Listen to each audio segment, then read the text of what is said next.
39권 섬의 신비를 파헤쳐봐. 4장 섬을 사랑한 예술가들. 친구들, 또 만나서 반가워요. 섬의 신비를 파헤쳐봐 벌써 4번째 시간이에요. 4장 섬을 사랑한 예술가들에서는 섬에서 뛰어난 작품을 남긴 화가와 소설가를 만나볼 거예요.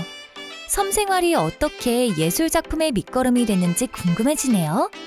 2장에 나오는 내용은 초등학교 4학년 미술에서 자유롭게 상상하기와 관찰하여 표현하기, 중학교 역사의 제국주의 침략과 국민국가 건설운동 단원과 연결되어 있어요. 먼저 화가를 만나러 먼 남태평양으로 떠나볼까요? 1800년대에는 세계적으로 유명한 화가가 많이 살았어요. 그중 한 명이 프랑스의 화가 폴 고갱이에요. 고갱은 특이하게도 남태평양의 타히티 섬을 바탕으로 많은 그림을 그려서 현대 미술에 큰 영향을 미쳤어요. 고갱은 43살이 되던 1891년에 평생을 살던 파리를 훌쩍 떠나 머나먼 남태평양의 타히티 섬으로 갔어요. 그곳은 문명의 손길이 닿지 않은 작은 섬이어서 원주민들은 원시적인 방법으로 살아가고 있었죠. 고갱은 타히티 섬에서 원주민과 같은 방식으로 살아갔어요. 대나무를 엮어 오두막을 짓고 마을 사람들과 부대끼면서 말이에요.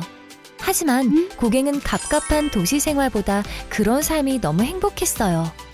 고갱은 타히티의 아름다운 자연과 순박하고 착한 사람들의 마음을 자기만의 강렬한 색채로 그림에 담았어요. 그의 그림은 지금도 세계적인 명작으로 꼽히고 있답니다. 그런데 고갱은 왜 평생 살았던 파리를 떠난 걸까요? 그것도 나이가 많이 들어서 말이에요. 당시 프랑스와 유럽은 산업이 한창 발달하던 시기였어요. 그래서 도시에는 사람들이 많이 모여들어 바쁘게 살았어요. 공장이 들어서서 공기와 물이 오염되기도 했고요. 고갱은 삭막하고 여유 없는 도시 생활에 점점 지쳐가던 중에 마침내 문명을 떠나 자연으로 돌아가기로 결심했어요. 그리고는 재산을 다 처분해서 타히티 섬으로 떠났답니다. 이곳에서 고갱은 어린아이처럼 순수한 마음으로 단순한 그림을 그리겠다고 마음먹었어요. 고갱은 타히티에서 그린 그림을 파리에 보냈지만 사람들은 고갱의 그림을 높이 평가하지 않았어요. 예술가들이 고갱의 그림을 인정하기 시작한 건 고갱이 죽고 난 다음이었죠.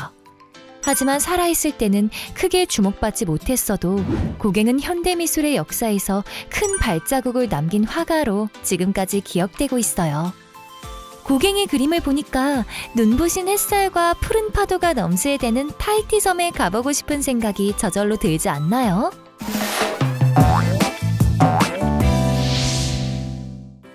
고갱과 다르게 이미 유명해진 상태에서 섬으로 들어간 사람도 있어요. 바로 미국의 소설가 해밍웨이예요. 해밍웨이는 해는 또다시 떠오른다 라는 작품으로 이미 27살에 큰 명성을 얻었어요. 그리고는 무기여 잘 있거라, 오후의 죽음을 발표해 최고의 인기를 누렸죠. 하지만 그 다음부터 해밍웨이는 한동안 작품을 쓰지 못했어요. 이런? 그래서 새로운 이야깃거리를 찾아 내전이 벌어지던 스페인으로 향했죠. 내전은 같은 나라 사람끼리 벌이는 전쟁을 말해요. 스페인에서 해밍웨이는 아주 좋은 이야깃거리를 찾았어요. 그리고는 글쓰기에만 집중하려고 섬나라 쿠바로 떠났답니다. 이렇게 해밍웨이가 1940년에 쿠바에서 쓴 작품이 그 유명한 누구를 위하여 종은 울리나예요. 이 작품은 전쟁이 어떻게 인간의 정신을 파괴하는지, 그리고 전쟁이 얼마나 의미 없는 일인지를 잘 나타내고 있어서 현대문학 최고의 걸작 중 하나로 꼽히고 있어요. 쿠바에서 생활하던 12년째 해밍웨이는 인생 최고의 작품을 완성했어요. 그에게 노벨 문학상을 안겨준 노인과 바다라는 소설이에요. 이 작품은 바다에서 오랫동안 죽으림을 다해 싸워서 큰 물고기를 잡은 노인 이야기예요. 노인은 물고기를 잡긴 했지만 너무 크고 무거워 배 위로 끌어올릴 수가 없었어요. 그래서 작은 배에 매달아 항구로 끌고 왔는데 도착해보니까 이미 상어가 물고기 살을 다 뜯어먹어버려 뼈만 남았다는 내용이에요. 줄거리만 들으면 이 작품이 왜 훌륭하다는 건지 잘 모르겠죠? 해밍웨이는 노인을 통해서 사람은 자기의 목표와 운명에 맞서 끝까지 최선을 다해 싸워야 한다는 걸 말하고 있어요. 친구들도 나중에 책을 읽어보면 해밍웨이가 작품을 통해 드러내려고 했던 깊은 뜻을 느낄 수 있을 거예요. 그림을 그리는 고갱과 소설을 쓰는 해밍웨이. 분야는 다르지만 이 위대한 예술가들은 마음이 힘들고 어려울 때 섬을 선택했어요. 섬에서 인생의 행복을 찾고 마음이 편해진 덕분에 훌륭한 작품을 만들어낼 수 있었죠.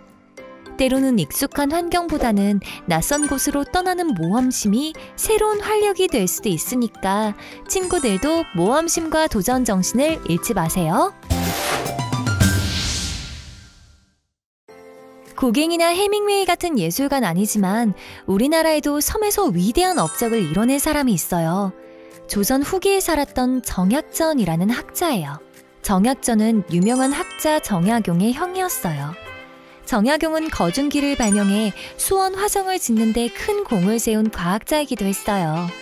이들 형제는 모두 학문에 뛰어나는데 그만 천주교를 믿다가 벌을 받았어요. 당시 조선에서는 서양에서 들어온 새로운 종교인 천주교가 조선 사람의 도리와 어긋난다고 생각해서 믿지 못하게 했어요.